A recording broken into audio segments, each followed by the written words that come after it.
Homelessness in America is a pressing crisis that can be difficult to document. Key findings are 582,642 individuals are experiencing homelessness in America, an increase of about 2,000 people since 2022. About 30% of people without homes are experiencing chronic patterns of homelessness. This means that they've been without homes for more than 12 months or have experienced extended periods of extended homelessness over the past 3 years. 60% of individuals experiencing homelessness are male. Have you ever looked back on your life? Have you ever thought that this could be you? Or maybe it is you. Homelessness can be for any reason. Living from paycheck to paycheck, the chronic disease of drug addiction, missing mortgage payments, missing rent payments, unable to pay, facing eviction.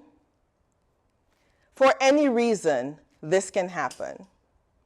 And as Christians, we are to love, we are to show compassion, and we are to help our brothers. And my guests this evening have done just that. They're not just about words, they're living their purpose by helping the homeless.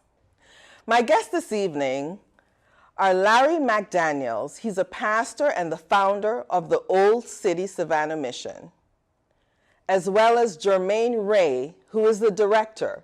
We're going to hear about the founding of the mission, and we're going to hear about Mr. Ray's journey.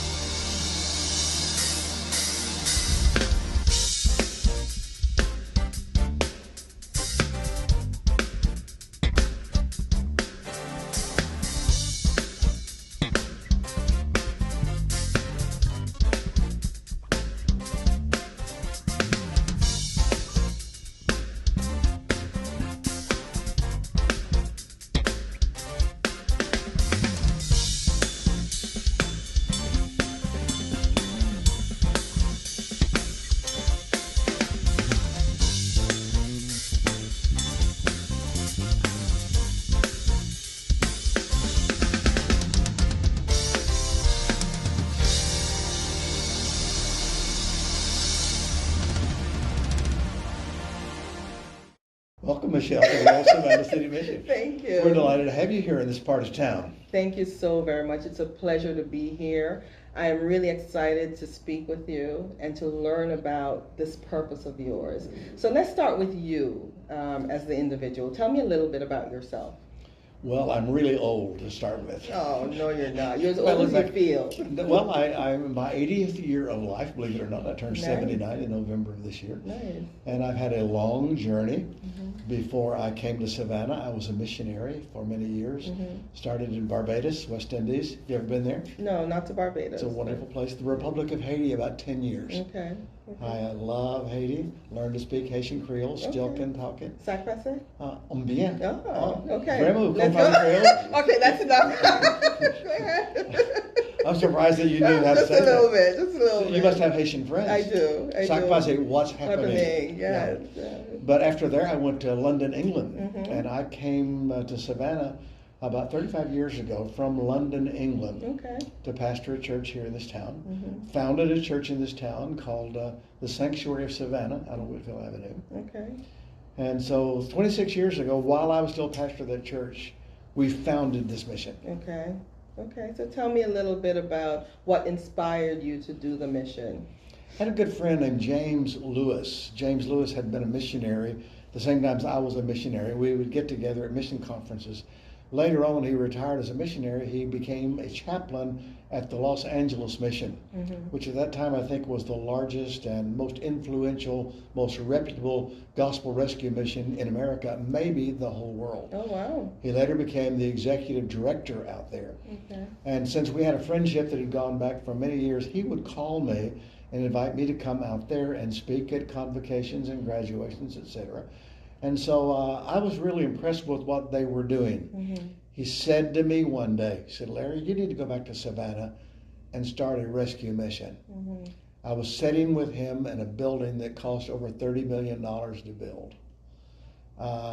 Their budget was more than $30 million a year. And I'm thinking, if that's what a rescue mission is about, there's no way I could do that in little Savannah. I'd love to do that. But I don't know how we could ever do that. He said, Larry, pray about it. If you pray about it, if it's God's will, God will open a door. The very next Sunday morning, I was preaching in my church out on Whitfield Avenue. Didn't say anything about missions, rescue missions, nothing like that. But when the service was over, a lady in my church walked up to me. She said, Pastor, do you know what I do for a living? I said, no, I'm sorry. I really don't. She said, I'm in the mortgage business. And she said, I just had to repossess, foreclose on an old house. It's an apartment house down on 38th Street. She said, it's a crack house right now. But she said, somehow the Lord spoke to me today and said, give it to the church if the church could use it for ministry. I had no idea what we would do with an old house. Come to find out, it was on the #1 crime block in Savannah. It was in Precinct 2 at that time. The old house was boarded up. People were sleeping in there. They'd tear the boards off and climb in. Not only that house, every house on that block, from Bull over to Drayton on 38th Street, they were all crack houses. And I mean, in a horrible condition. Took some men in my church. We went down and took the boards off. We cleaned the house out. And we started a Bible study there. We had no intention of ever having what we have here now, but it just began to grow little by little. Wow.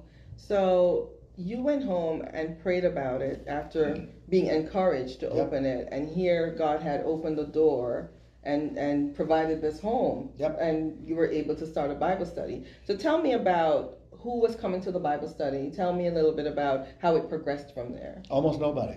Okay. Almost nobody was coming. My oldest son and his wife, they wanted to get involved in that ministry.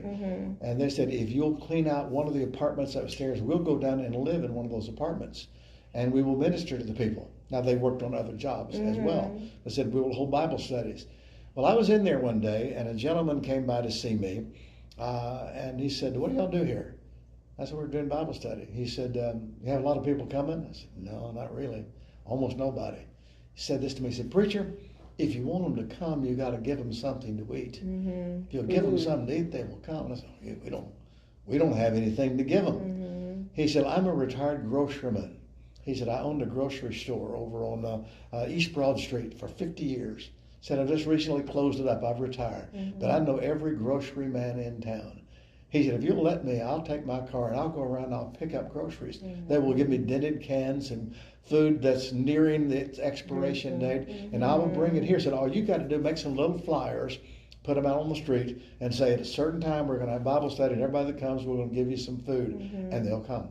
Believe it or not, they came for food. Wow. I mean, the first day we probably had 50 people. The next day we had 100 people. It just began to grow and grow and grow and grow. Sometime after that, he brought another gentleman. His name was Gregory Corellis. He was an old Greek gentleman. He said, Pastor, he said, I'm a friend of Dub. Dub was the first guy. He said, I've run a liquor store in this part of town for 50 years. I made a good living. It's time for me to give something back. If you don't mind, I'm going to help Dub bring you groceries. Those two old men literally wore their cars out, bringing us food every day until they died. I buried one of them, but both of them came to know Christ as their Savior. But that's how we started, just giving food out. That's amazing. That's amazing. And it's you know, anything with God is possible. Just opening doors and making a way. So you started bringing food, people were showing up, and what next? Well, I had a gentleman come to see me that I'd never met in my life. His name was Albert Epstein, not Einstein, not the genius, Albert Epstein. Okay. So did he hear about the mission, or he just came to see you? Why? He heard about the mission because we were getting some notoriety. We would have special events, and it would be on the news, either on television or the newspaper. Our local press has always been very, very kind to us to give us a little bit of recognition. So he heard about it, and he owned property in this neighborhood. So Mr. Epstein, a Jewish gentleman, came to me. He said, I understand you got a mission over here. He said, I've got a building that you could use. I said, really? He said, yeah, it's real close, just a couple blocks from your mission. So I'd like to show it to you. So it was this building. The upstairs of the building was just nothing. It was just no windows, no air conditioning, just nothing, just no walls, just a big open space. Downstairs there were some offices. He'd used it for some sort of a purpose. But he said, I'm asking $750,000 for this building. As you can see, this is a large building. It is, It really and you can't tell from outside. No, either. you can't. Yeah. It's a lot of space. Yeah. And he said, I've been asking $750,000. He said, but if you could use it, he said, I'll let you have it for $325,000. Oh wow. Well, it What might a have deal. been $325 million to me because we didn't have anything. Money. So I talked to my wife about it. I talked to some people in my church about it. And they said, well, Pastor, just pray about it. Just pray about it. God will open a door. The Lord laid a man on my heart that I knew. He was a Catholic gentleman. I don't think he ever went to church. He was just Catholic by name only, was raised that. A very successful businessman, but I had come in contact with him several times. I called him and asked him if I'd come by and talk to him about something. He said, well, sure. I was going to ask him if he would loan us the money to buy this property. So I remember going in his office and sitting down. I said to him, would you mind if I have a word of prayer first? And he looked a little shocked, but he said, well, yeah, go ahead, Pastor, if you want to pray. And I prayed a little prayer, and I made the pitch. Told him who we were, what we were doing, what we could do if we had this building. And he opened his desk drawer and pulled out a little personal checkbook, a little one like that. He said, how do you want me to make this check out? Wow. I said, Old Savannah City Mission. He writes a check for $325,000, signs it, and slides it across the desk to me. And I said to him, sir, how do you want us to pay this back? What are the terms? He said, Pastor, I said, it's not a loan. He said, it's a gift. Wow. I said, Mr. Bradley, I said, I've always considered myself a pretty good salesman, pretty good motivator, but I'm shocked. I said, what was it that I said that made you willing just to write a check for $325,000? He said, Pastor, you got me with a prayer. And so that's how we started. We bought this building. After we bought it, we found out we couldn't use it in the state it was. First of all, we were told, this is in the historic district of town, and we were told that it's not zoned for a rescue mission. I talked to our mayor at the time, Mayor Adams, who became a really close friend of mine. And I said, Mayor Adams, I said, they tell us we can't use this property. He said, well, it's not zoned for that. There's not much I can do about that. I said, could you have a church there? He said, oh, yeah, you can have a church about anywhere. And I said, can churches have a kitchen and cook food and feed people? He said, oh, yeah. I said, most all of our churches in Savannah have kitchens and they feed people. I said, could churches have some rooms like for guests? If you have a guest choir in, instead of putting it in a motel, maybe have some rooms in the church where you can put them. He said, oh, yeah. I said, I know several of our churches that do that. I said, we're not a rescue mission. We're a church. Yes. And so we were actually founded as a church. Yes. But we're a rescue mission. Yeah. That's what churches ought to do. Yes. Absolutely. Churches ought to make themselves available to help people who are homeless and hungry. So we started. But anyhow, then we found out, well, if it's a church, you can't use it unless you have off-street parking. Okay. And we had none. Okay. So I went back to the same gentleman and I said, you're going to have to help me here. I said, you're going to have to loan us some money to buy some property around us. And he did that. He loaned us enough money to buy the property across the street and behind us, so we have off-street parking. Okay. And so now we are legitimate here with a church, a rescue mission, and off-street parking. That's so amazing. I love how the paths and the doors were just opened. I love that. You can tell that this was not done by just your might, and No. that's amazing. I didn't know what I was doing. Yeah. In fact, I talked to a gentleman on the phone this afternoon as I was coming down here to meet with you, and he was complimenting me on this great job that I did. I said, man, Jim, I didn't do it. I just stumbled into this. Yeah. And the Lord has always shown me the next little step and the next little step. And I didn't know what I was going to do out there. But God always has a way. If it's God's will, He'll pay the bill. Absolutely. And Absolutely. It That power of faith. It cost a lot of money to do this. We're talking about in the millions of dollars to just carry on this, not just to buy the property, but to feed. We fed over 190,000 meals here last year. Wow. We sleep up to 100 men every night here. Wow. We have men on a full-time drug and alcohol recovery program. We have to feed them all 3 meals a day. We clothe the people that come here. Electric bills, mortgage payments, all of that is tremendously expensive. And so we didn't know how to do that. Wow. Had a man tell me one time, he said, when he asked me, he said, do you know what the number one reason why people give? Wow. And I said, I'm not sure. Why? He said, because they're asked. Didn't Jesus say something like that? Oh my goodness, I love that. Ask and you shall receive. Jesus said that. Good measure, pressed down, shaken together, and running over. It's so funny you said that because, you know, I was listening to something this week and it said that a lot of us, our lives just go in so many directions when he says the same thing. Just ask me and you will receive. And we go and we do things on our own without asking him, you know, and if we just go to him in prayer, he will just guide us on the right path. But tell me about the mission now in terms of its operation. So in talking to you before the interview, I know that this is funded not by the state, the separation of church and state. Yes. So tell me about the funding and tell me about the programs that are offered here. Tell me from start to finish. Okay. A homeless person comes in and from start to finish. First of all, let me tell you how we afford to do this, and then I'll tell you what we actually do. I do believe in asking the Lord. He's the first one I ask. But I ask people. I'm not ashamed to ask people to give to help us house the homeless and feed the hungry. And so the way we started our fundraising, we started it around an event. We had a Thanksgiving dinner on the Saturday before Thanksgiving. And we took out little ads in the papers, in the Savannah newspaper, a little ad about that size that showed a man sitting at a table, obviously a homeless man, a poor-looking man, sitting at a table with a meal in front of him and a piece of pie sitting there next to his plate.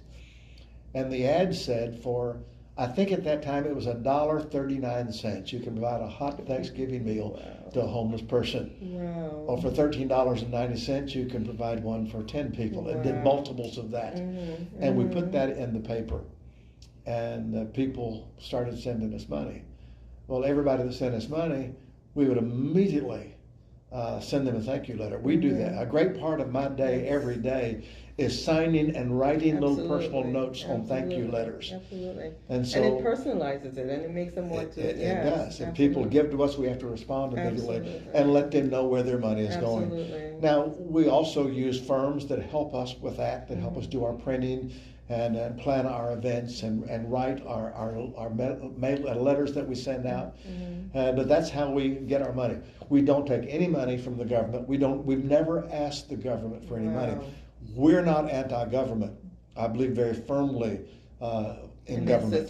Thank God the government does things that we can't do on our own. Thank God for our police department and welfare departments and the military, all of that. We thank God for all of that. But we believe it's the church's responsibility. When I say the church's, I'm not talking about my denomination, which I'm not even a part of one, or anybody's denomination, but the church is us. Yes, the people. People who've been redeemed by the blood of Jesus Christ. It's our responsibility to care for our brothers and sisters that have gone astray and to bring them back.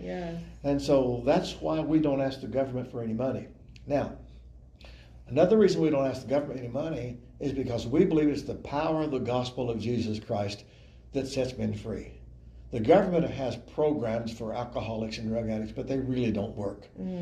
What works is the gospel of Jesus Christ. So if a man comes here and says, I need a meal, yes, you got a meal, it's not going to cost you anything. Or I need a few nights lodging, yes, it's not going to cost you anything. I'd like to be on your program for 13 months, yes, it doesn't cost you a penny.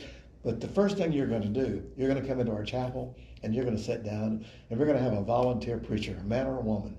We have lots of volunteer preachers that will come here, and they're going to tell you about Jesus and give you an opportunity to accept him as your personal Savior. Spreading the gospel. Now, if we took one dime of government money, and we told somebody, before you get our services, you're going to sit down and we're going to tell you about Jesus, the government would say, oh, no. Separation of church and state. And I believe in separation of church and state. They do their thing, and us and Jesus, we do our thing here. Now, you ask me what we do. We have two functions here. We are, first of all, we're a homeless shelter. We're people who need emergency shelter, and there are lots of people out there. You began by talking about the numbers of homeless people, men and women. Yes, and I don't mean to cut you. I didn't get to say it in the introduction, but in my research on homelessness, in the entire world, there is 7.888 billion people that are homeless. That's just mind-boggling. And I don't know about what else going on in the rest of the world. Yeah. I know what's going on Here. in Savannah. Yeah. I know that there are lots Yeah. of homeless people, and I know they're homeless for different reasons. Yes. Yeah. Most of the men that are homeless because of bad decisions they made. Yeah. They chose to live a lifestyle that was detrimental. It was harmful to their health, harmful to their mind, and it's cost them their jobs, their reputation, cost them their families, and now they're on the street. Some of them are on the street just because they enjoy living on the street. Yeah. They don't want a job. They don't want somebody to tell them what time to get up, what time to go to bed. But there are a lot of them out there that are really hurting. There are a lot of them that actually came from good homes. Almost all of them that come through here, they got a mama that's praying for them. God, wherever my boy is tonight, Lord, let somebody be nice to him. Yeah. Let somebody offer him a place to stay. Yeah. Give him something to eat. Yeah. And so we treat everybody that comes here through our doors like they're somebody's baby, Yes. somebody's son, somebody's daughter. They are. And we minister to them. So anyhow, if a man needs temporary shelter, he can come here. We have sleeping quarters for about 100 people, not all in bed. We have 44 beds in our friends and neighbors dormitory upstairs. On real cold nights or rainy nights or stormy nights, we'll have a lot more than that would come. And so we have mats, like exercise mats you'll see in a gym. We roll them out, put them on the chapel floor or on the wherever. And they'll be glad to stay there instead of out in the rain or out in the cold. And so those men can come and stay here for a certain period of time. Now, we're not a flop house where men can just come and move in on us. We're here to help them change the direction in their life. And so they're here, and if they're here for 7 nights or 30 nights or whatever time period we give them to come here, every night and every noontime, somebody's going to tell them about Jesus. And we'll give them the opportunity to accept Christ as their personal Savior. And every one of those services, somebody's going to say, if you are mature in your misery, that's code for if you are sick and tired of being sick and tired. If you're tired of living under a bridge and eating out of garbage cans, sleeping in the park, or begging on the street corners, if you're tired of that lifestyle and you'd like to get on a good footing in life and become a good citizen again, you check with our chaplain or our program director, and they'll tell you about this program. That's the main thing we do. That's where lives are changed. Helping transition, So this program, and when you talk to Jermaine, he can tell you more about that end of our program than I can. But men come here and live with us for 13 months, and some would give them an extension of time. We can even double it. They will learn to work here. In fact, most of our employees here are men that came through our program, and now they're employed by us here. But that 13-month program is a program of work and worship and study. We're going to teach them about Jesus while they're here. We're going to give them life skills. We're going to teach them how to do things. We're going to teach them how to do a job interview, how to write a resume. Skills, and they work. All the labor that's done in our building and our grounds here, in our thrift stores, is done by men on the program.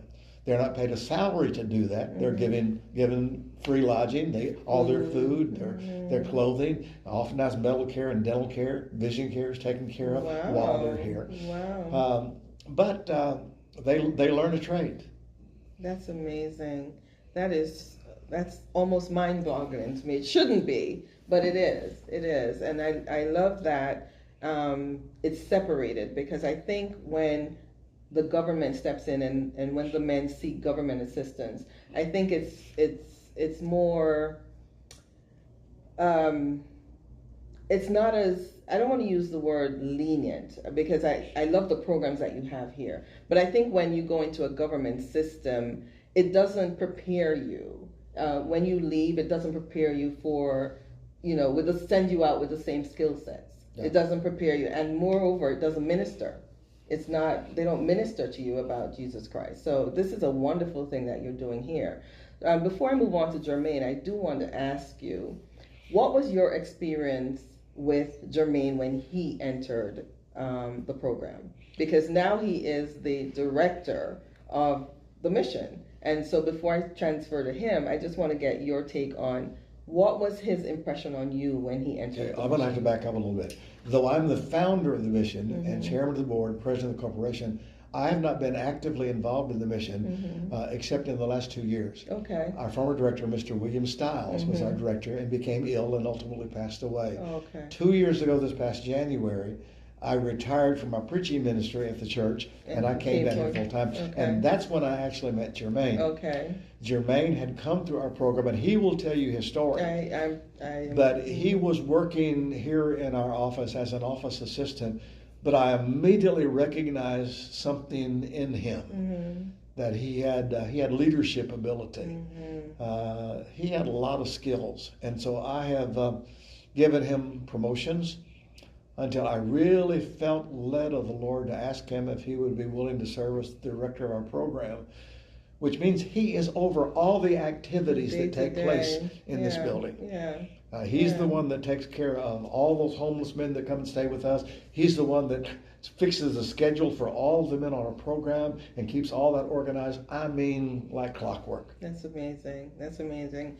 Well, I thank you for all that you're doing. It's a blessing. It's a blessing to the men. I know that God is going to continue to bless you personally as you minister to them and as you continue to help them in the transition. Mr. Jermaine Ray, Yes, thank you so much for being here. Thank you. Thank you. Just hearing everything that Larry just talked about the men coming through the program, you were one of those men. Yes, ma'am. Tell us a little bit about your journey coming through the doors of the mission. Coming through the doors. Yes. Yes. So I had joined the military right after high school. I served 4 years in the military and decided that wasn't what I wanted to do for the rest of my life. I got into moving furniture and driving trucks. So I did that for 20 years, 20 plus years, back and forth to California. During that time, I made a good amount of money, but it got to my head, and I started the partying and the drugs, and pretty much lost almost everything. I was on my way to Florida and always said I wanted to come to Savannah. My drill sergeant at the time, she was from Savannah, so I just wanted to come and see what it was about. Came down Bull Street, just driving, stopped. It was a homeless guy on the corner asking for change. And I got out, gave him some change. And we talked a little bit for about 10 minutes. We talked. And he directed me to Old Savannah City Mission for a meal. They were serving dinner at the time. So I came down here and I sat inside the sanctuary. I listened to a speaker. The only thing on my mind at the time was a meal. Hungry. So we sat through, at the time it was an hour service. So we sat through, I ate, and then I talked to the cook. He pulled me aside and he talked about the program. You know, I guess he could see the hurt in my face. And he said that they had a program here. It was a 13-month program to help individuals get back on track with their life. I thought about it and I said, I'll let you know. At the time, I got a 7-day bed here. You were eligible for a 7-day bed. I got a 7-day bed. And day 3, I decided I'm gonna give it a try. I'm gonna give it a try. So I joined the program, and it was hard, but I had military training. I was used to getting up early in the morning and working all day long. So there was structure here. It was structure, and that's really what I was missing in my life for the longest, was the structure that I really needed. I joined the program and I started working on the truck, picking up furniture, bringing it back to our bargain centers. I did that for 13 months. During the time, Mr. Stiles was an executive director. He offered me a job as an office assistant, taking care of the phones, light paperwork.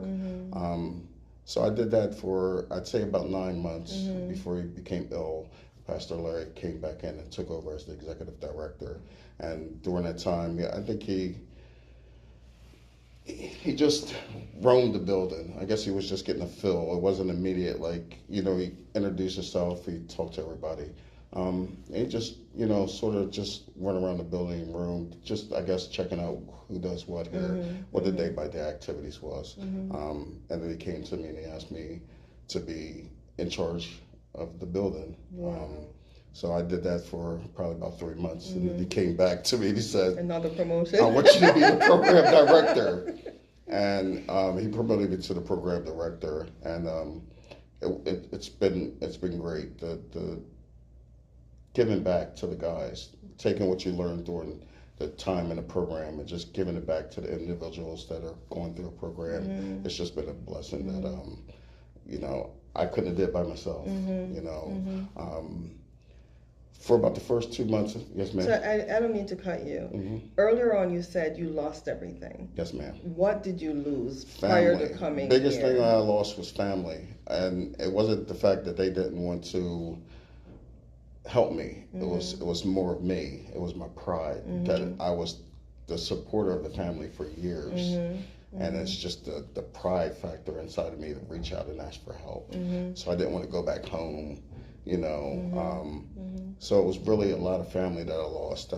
Friends I kind of just shied away from because it was just one of those points in your life where you know that you kind of messed up. And that's where this program's actually helped me. So this program also, you know, as Larry mentioned, one of the main thing is ministering. It is. Ministering to the men. So as you were going through grieving that loss of family and friends and your addiction and all of that, were you a Christian when you came to the shelter? Did you have a relationship with God prior to that? I did not. We were going to church when we were young. My mom raised 4 boys, so it was tough for the family of keeping us all together. When we got to a certain age where we said no, we didn't want to go. Grown. You know, we kind of just shied away from it for, you know, she just stopped, you know, asking us to go. So I really didn't have it in my life for a very, very long time. And what's your relationship now because of this? I mean, the guys will tell you, I stay in the building just to be around the guys. And to make sure the building's ran. So I stay in the building most of the 6 days out of the week. I'm inside the building 24/7. I grow a relationship with the guys because I'm here with them. I understand what they're going through sometimes. It may be their family that they're grieving something, maybe something in their mind where they feel like they don't want to talk to a pastor or talk to our chaplain, where they're able to come in and talk to me, and I can give them that advice that they might need, because I can relate to them a little bit more, being in the position that I came from where they're going through now. So I'm trying to get them transition to where I am in life. And let me ask both of you this: what do you find is one of the main reasons why the men are homeless? I know it's a variety of reasons, but what do you find as one of the main reasons? Is it the addiction, loss of jobs? What is it? What do you think? Yeah, I think of the addiction. The addiction to the lifestyle. It's not just an addiction to drugs, but just the carefree lifestyle that I don't have to answer to anybody. Okay. Causes them to lose their jobs, and then they make friends that are in that same lifestyle, and they introduce them to the same kind of drugs. Okay. But it generally has to do with addiction. Okay. Sometimes it's mental problems. We have a lot of people that come here that they're emotionally scarred, have real mental issues, and that's why they're on the past streets. traumas that not dealt with. Yeah. Okay. Would you say the same thing? I say the same thing, and also family.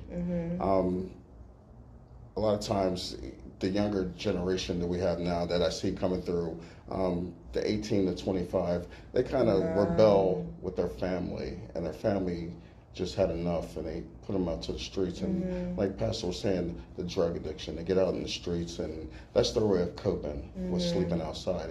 It's the drugs and alcohol, so that plays a very large part of the. And what homeless. about the age range? What is the age range like? I know it varies, but are you seeing a lot of younger men? Are you seeing a lot of older men, or is it in between? It's across the spectrum. We have young men that are just out of their teens, and we have men here. One of our workers here who graduated this past year, Joe, I think it was 72? 71. 71. Yeah, Wow. so we have old men and young men. It doesn't matter. And you're getting a lot of youth. You're getting a lot of young people. We're seeing a lot of younger. As far as them joining the program, the younger generation doesn't seem like they have their mind made up to accept the structure, you know, of getting up at 4:30 in the morning, being told what to do. Our greatest, turnout right now is, like Pastor said, the older generation. I'd say 50 and above right now. Those are guys that know that it's a point in their life where this may be the last time to get it right. So they want to give it a try. They want to make it work for them this time. I used a phrase earlier called mature in your misery. That means the guy's got to hit, you kind of hit rock bottom. Your younger guys, they hadn't hit the bottom yet, but there'll come a point in time, there are wages to living a life of sin. And sometimes it's health wages and jail, imprisonment, but eventually they're going to hit bottom. And when they hit bottom, if they come here, if they convince us that they've hit the bottom, then they're eligible for our program. And what's the turnaround like?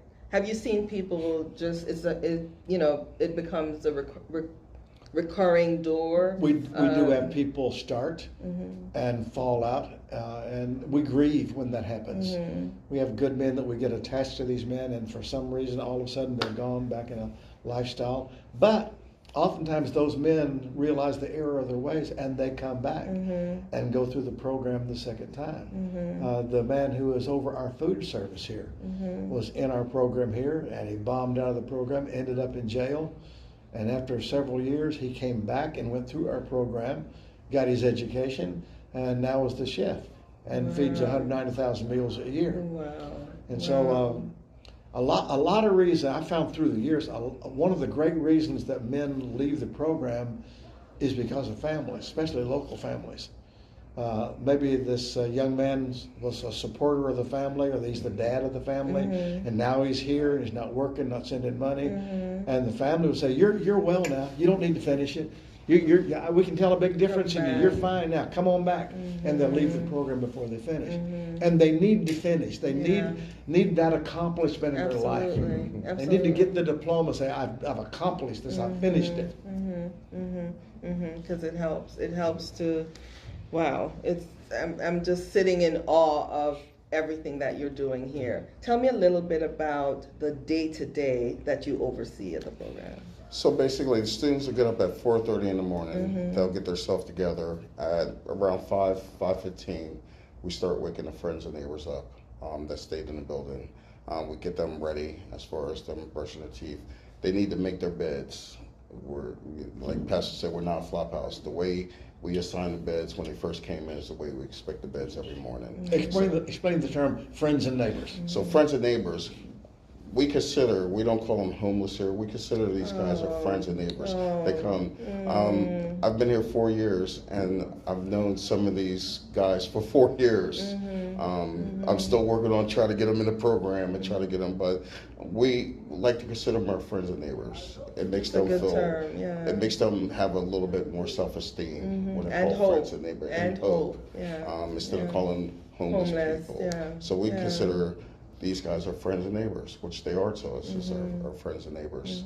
So we get our friends and neighbors up, they come downstairs, they have breakfast in the morning, then they have to exit the building. Once they exit the building, the students clean the building up, get it ready for lunch service, and then they have class for 2.5 hours. They have a half an hour devotion generally in the morning, and then 2 hours, 2 different teachers come in, and they have Bible study in the morning. At 9 o'clock, they're assigned a task, whether it's working at the store, whether it's picking up furniture, running the front desk, or helping out in the kitchen. They're assigned a job, and they'll go do that job for 8-9 hours a day. After they get done the job, they have to get ready for dinner service. During that time, their task is to get the friends and neighbors inside, get them seated, make sure everything's organized, get the rules read to them, and make sure the preacher comes in. So they have to take care of that right after work.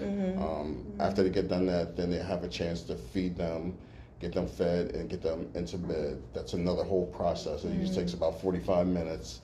So now it's around 8:30, 9 o'clock when the students finally get to wrap up, eat, and they get to go upstairs and relax for a couple hours before they got to go to bed and start it all over again. It's a full day. It's a full day. It's a full day. And it's 13 months, but that's usually they get off Sundays after church service. We do let the students that's been here for a period of time, that me and the chaplain dean are able to go out. They're able to go out, spend time with their family or friends on Sundays for a couple hours before they need to report back for dinner service. And also, we let the guys go on outings. They get to pick an outing up to 4 times a year. They get to go on that outing anywhere they want, whether it's the beach, whether it's the movies. So Nice. that's kind of a That incentive bonding to, as exactly, well. and it gives them the bonding time where they're all together and they're not working. They actually get to sit at a restaurant, eat a meal, they go to the movies or bowling, wherever they want to do. So we offer that to them. So they have a lot of positive things that they're look forward to Absolutely. while they're in the program. Absolutely, and positive things happening to encourage them to want to do better Yes. and to do it on their own as well. That's amazing.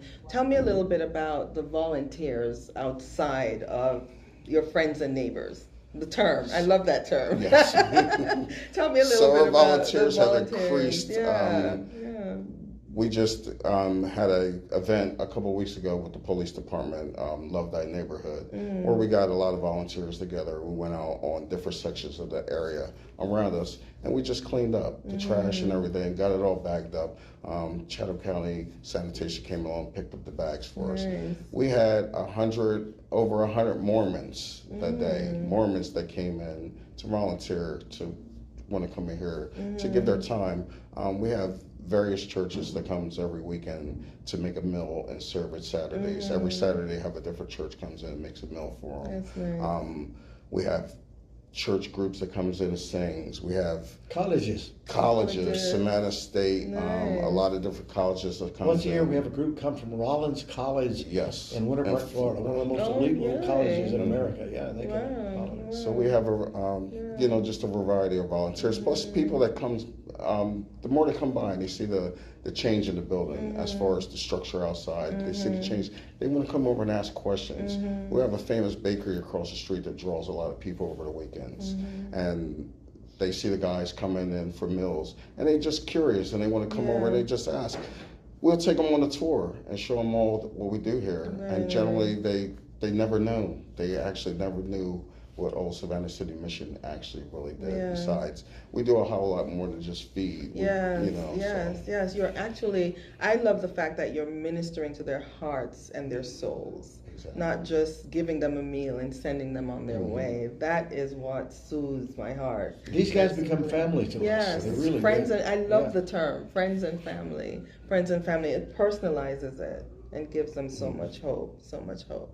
It's amazing. At our feeding events, like Thanksgiving, we invite volunteers to come in. They come by the hundreds. And some of them will work on the serving line and put food on plates.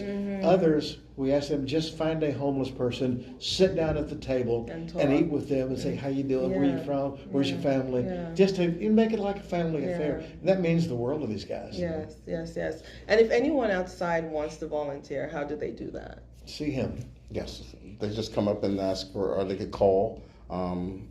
I believe we're online. They can go on the Old Savannah City Mission website and look up the information about volunteer. But they can just call up here, and I'll let them know what opportunities we have available during that time, and they just come on out and volunteer.